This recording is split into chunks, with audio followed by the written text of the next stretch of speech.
Relationship building is one of the absolute biggest game changers when it comes to Instagram. As far as getting results, I truly believe as a creator, you have to be interested in people.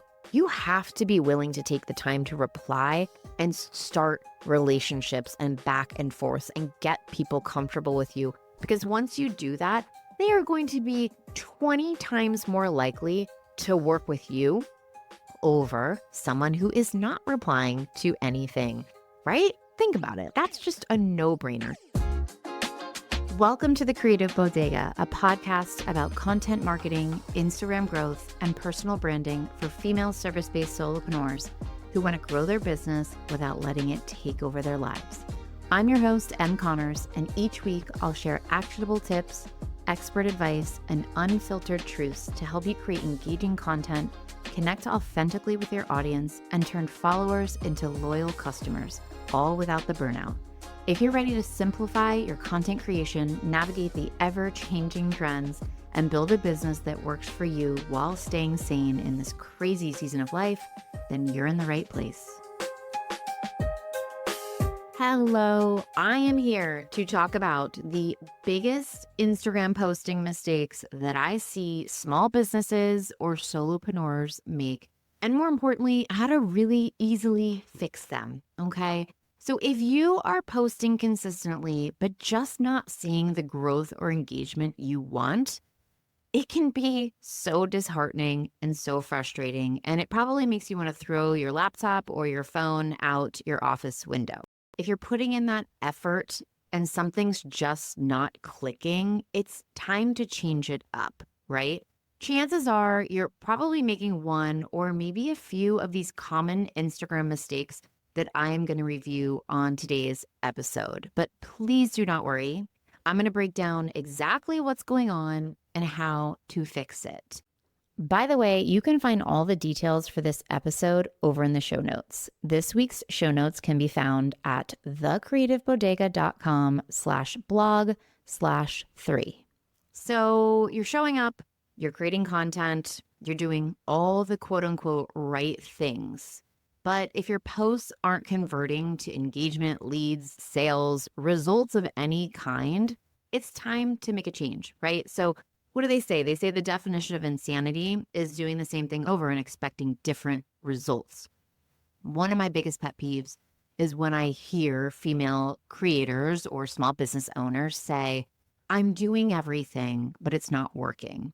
First of all, I just think that's a little bit of a cop-out because no one's doing everything, right? Like even me, I have 117,000 followers.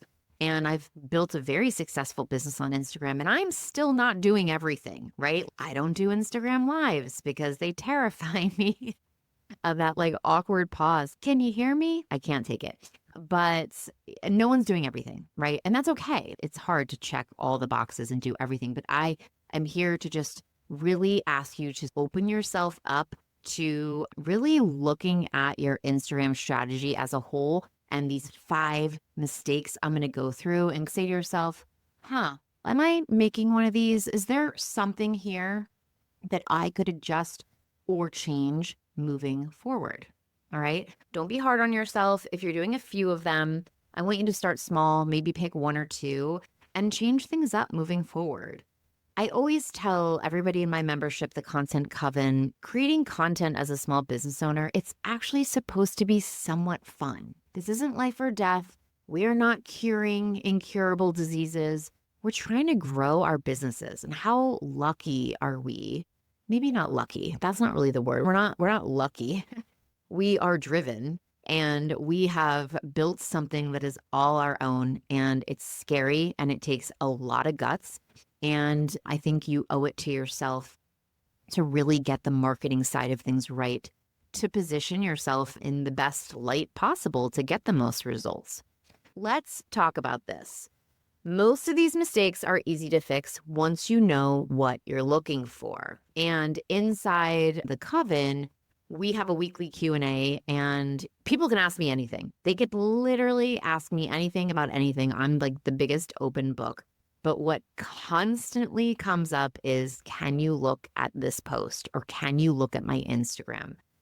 why am I not getting results, right? And it's really hard for me to just look at one post and come up with a reason. So I always ask for the post in question along with their whole Instagram account because I want to do a little bit of a deep dive.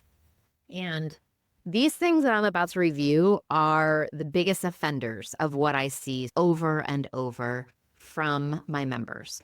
So without further ado, let's talk about, and these aren't in any order, by the way, but the number one biggest mistake and how to fix it on Instagram is posting without a clear message. I find that as solopreneurs and as small business owners, we are so close to what we do that there's just this level of assumption that people understand what we're talking about, right? Or what to do next, or exactly how you help them. When in fact, it's just not. I find that so many people are just missing really educating their audience on who they are, what they do, how they help, and how to get started. A really simple fix. And the first thing I look at when I'm looking at someone's Instagram account is updating your bio to be incredibly strong and incredibly clear brand messaging. Okay. I have a free resource on how to look at your bio from top to bottom and really analyze it.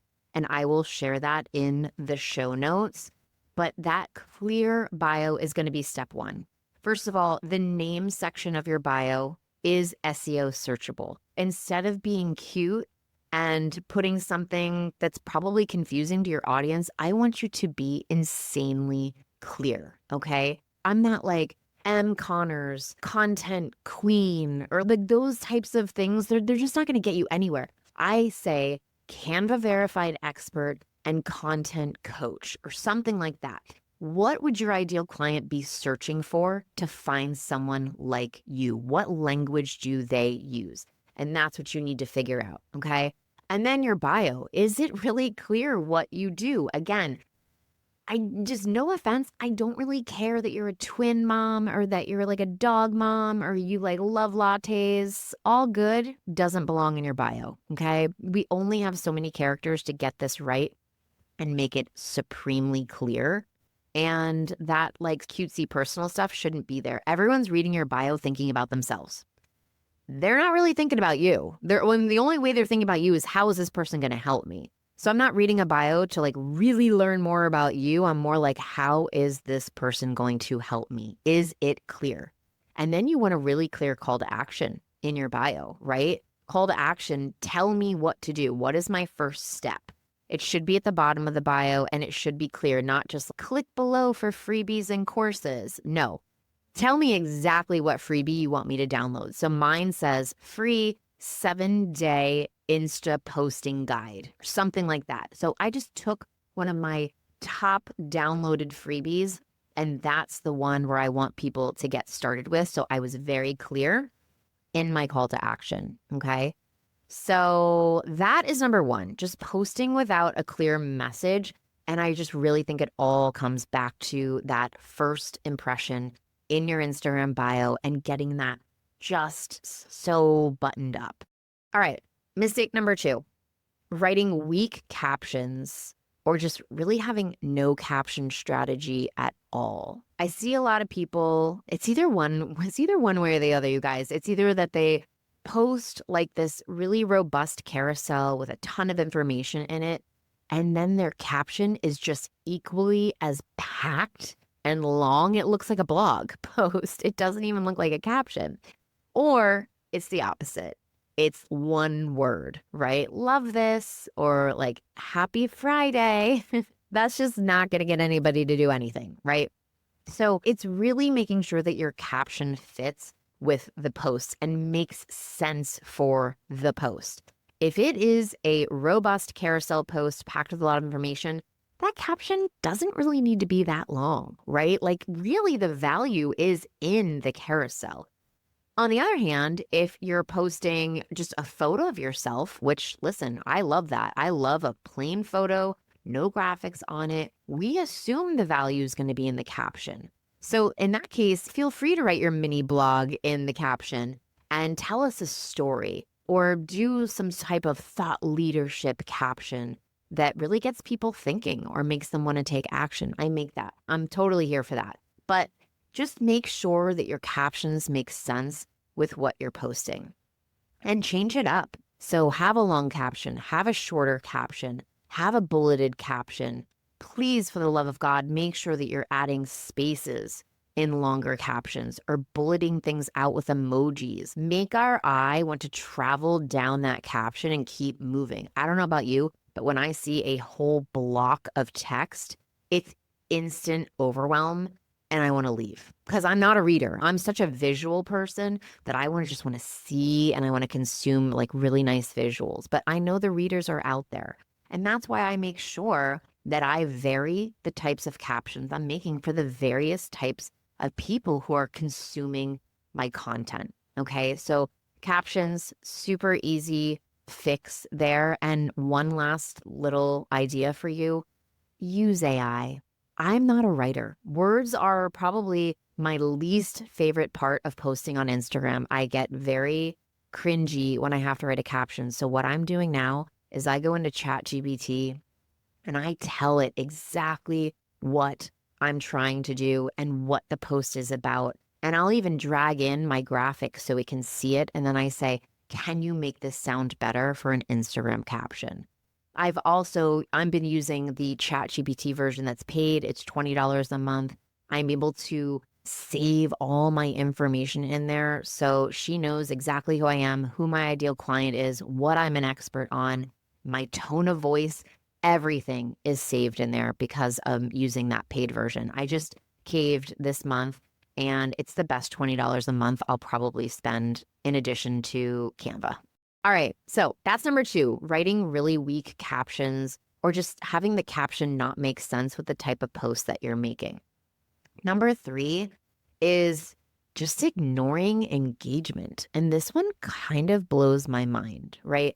So clearly I follow a lot of people that are in my community or they're people that follow me that I'm really interested in. And if I take the time to make a comment on your post, as a creator, it is my top priority to respond because I know how rare it is at this point for people to take the time to make a comment. So you better believe that I am taking the time to reply back to every single person who responds to a post of mine in the comment section. And when I do that to other people and I never hear back, they don't even like it, I'm like, that seems like a very big missed opportunity. And I've had people say to me, I can't believe how many followers you have. And like, I get to DM you and you always DM me back. And I'm like, you're damn right I do. Like, relationship building is one of the absolute biggest game changers when it comes to Instagram. As far as getting results, I truly believe as a creator, you have to be interested in people. You have to be willing to take the time to reply and start relationships and back and forth and get people comfortable with you. Because once you do that, they are going to be 20 times more likely to work with you over someone who is not replying to anything, right? Think about it. That's just a no-brainer. I spend 10 to 15 minutes 3 times a day popping into Instagram. I'm very strategic about it. I am not a scroller. I am not in there to consume. I'm in there to work. So I set a 10 or 15-minute timer with my little digital timer, visual timer that I keep on my desk. I'll put a link in the show notes to that. It's $15 on Amazon. It's been a game changer for me, someone who easily gets distracted. And I check around 9 when the kids are on the bus. I check around lunchtime, like 12:30, and I check around 3 right before my kids get home. I'm popping in to those DMs and replying to comments, and then I'm getting out. Okay, so that's really important. I'm not wasting my time in Instagram. I treat it like a job because that is what it is to me. So reply to comments, start conversations in the DMs. You guys, if you know me and you follow me, I'm a huge voice DMer. I just love replying. It's actually a lot faster for me than typing things out. And reply to comments from your ideal clients to really start building those connections. No posting and ghosting from anybody who's in my community. Stop it right now. All right. So that was number 3, ignoring engagement or posting and ghosting. Number 4, this is a big one. Using the same content format over and over. So somebody asked me, they shared a reel in my membership. We were on a Q&A. She said, can you check this out? I'm just a little disappointed. I thought it would do well. And again, I don't just look at that reel. Yes, I start there, but then I look at her whole feed as a whole. Like, and what am I looking for? I'm looking for content variation. Okay. And what I noticed is that this particular woman, every single post was a reel, and everyone was either a voiceover or a B-roll or just music in the background with text. Okay. So I saw 9 in a row and I basically stopped there. And my very biggest piece of advice was, again, let's go back to what I said in the beginning. The biggest definition of insanity is doing the same thing over and expecting different results. Her results weren't changing and they weren't getting better. Why don't we try something different? I'm all for reels. Trust me. I love a reel. Video is hugely important. But she was a nutrition coach and none of them were talking head reels, meaning she is looking at the camera, making eye contact with me, and positioning herself as an expert and telling me what to do or giving me ideas or tips. So I said, number 1, I would 1,000,000% do that. Number 2, let's try a carousel. Not everyone likes to consume their content really quickly via like text on top of a reel. It's not the easiest thing to consume. A lot of my viewers, I find, really love the carousel with all that information broken down in slides because they can consume it on their own time and take their time with it. And that can be really big for people. So listen, take all those concepts that you were doing in those reels, those B-roll reels and not voiceover, but yeah, sure, even a voiceover, and put them into a carousel format and see what happens, right? Or share a simple photo of yourself where the caption is the value and your storytelling. Or create a list post, right? Those are incredibly savable, incredibly shareable. Just everything listed out on a 1-page or maybe even 2-page carousel is going to do really well. So mix it up. Use a variety of content. Reels do really great for reach. Carousels are really great for educational type posts. Photos of yourself for that connection piece and story piece. Okay, so that was number 4, using the same type of content format over and over. Mistake number 5, and this is the last one, using low quality graphics that just get scrolled past immediately. One of the first things I tell you if you ever work with me is never ever start with a blank page in Canva. You are likely not a Canva graphic designer. You're not a pro at creating graphics like the Canva creators are. They are there for a reason and you need to use them. If you don't know how to use them, you need to join my membership and I will teach you from top to bottom how to edit any template in a matter of minutes really successfully. But if you are making homemade graphics, we know and we see it. And honestly, I can't scroll past fast enough because they honestly make me itchy and uncomfortable. So low quality graphics are going to get scrolled past. Make sure you're starting with a beautiful Canva template from a Canva creator.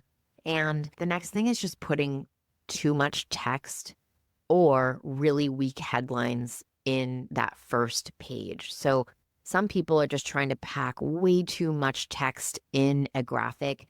Instagram doesn't like it, the algorithm doesn't like it, and followers don't tend to like it. That first image or that first page of a carousel, the title or the headline should be incredibly clear and not junked up and crowded with a lot of other text on that page. And if you're using a Canva template, the chances are that's just not going to happen, okay? So stick with the Canva template amount of text you're seeing on it and just swap it out with your own words. And then another thing I just want to point out really quickly is just headlines that aren't clear. They're incredibly vague, right? So instead of saying something like, my top 10 business tools, like for who? Who are you talking to? Someone's going to scroll past that because there are no keywords that are making them say, she's talking to me. This is for me, right? Top 10 business tools for solopreneurs, for service-based solopreneurs. Like whatever keywords you can throw in there, the better. So really be analyzing those headlines and making sure that they're clear, and really think about the graphics that you are using. I am all for using graphics repeatedly. I have a bunch of reusable templates that I use over and over in a couple colorways.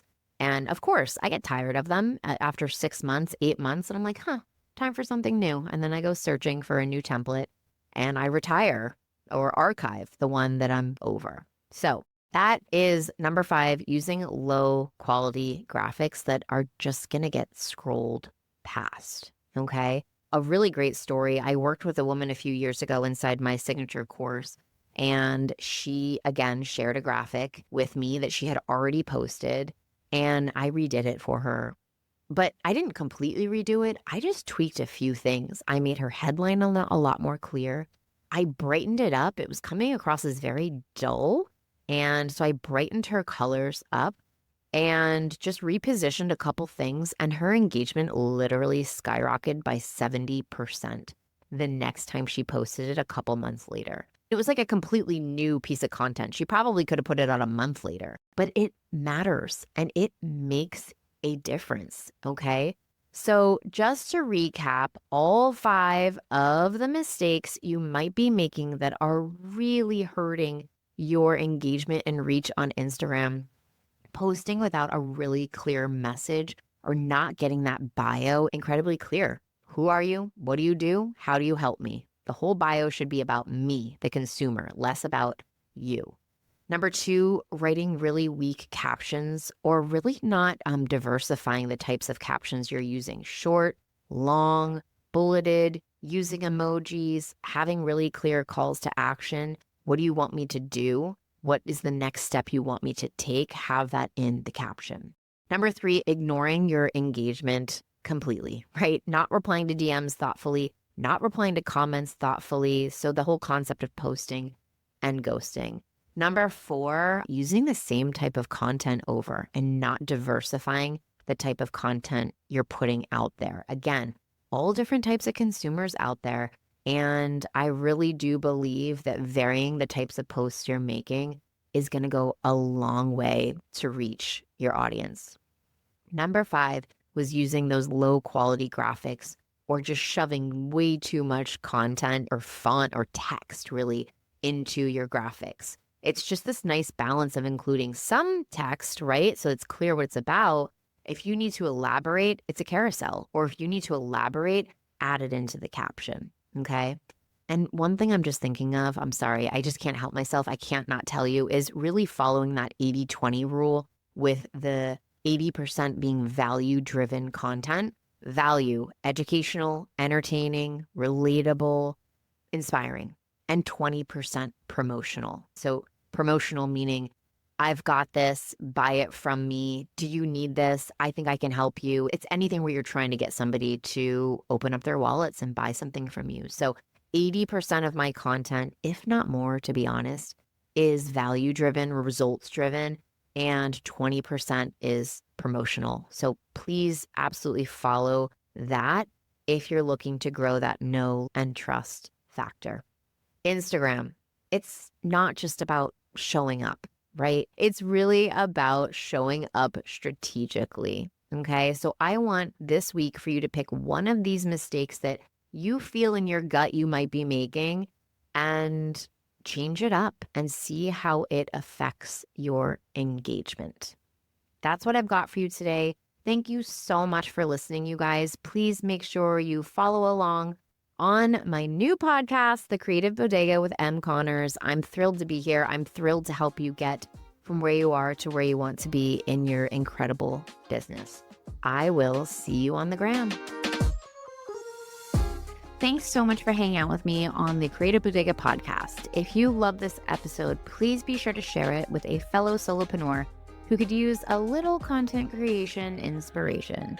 And hey, don't forget to check out the show notes for any resources I mentioned on the episode to help you create content that feels easy and actually gets you results. If you want even more Canva and content tips, head over to my website, thecreativebodega.com, or find me on Instagram under the same name. Until next time, keep creating, keep showing up, and most importantly, try and have a little fun with your content.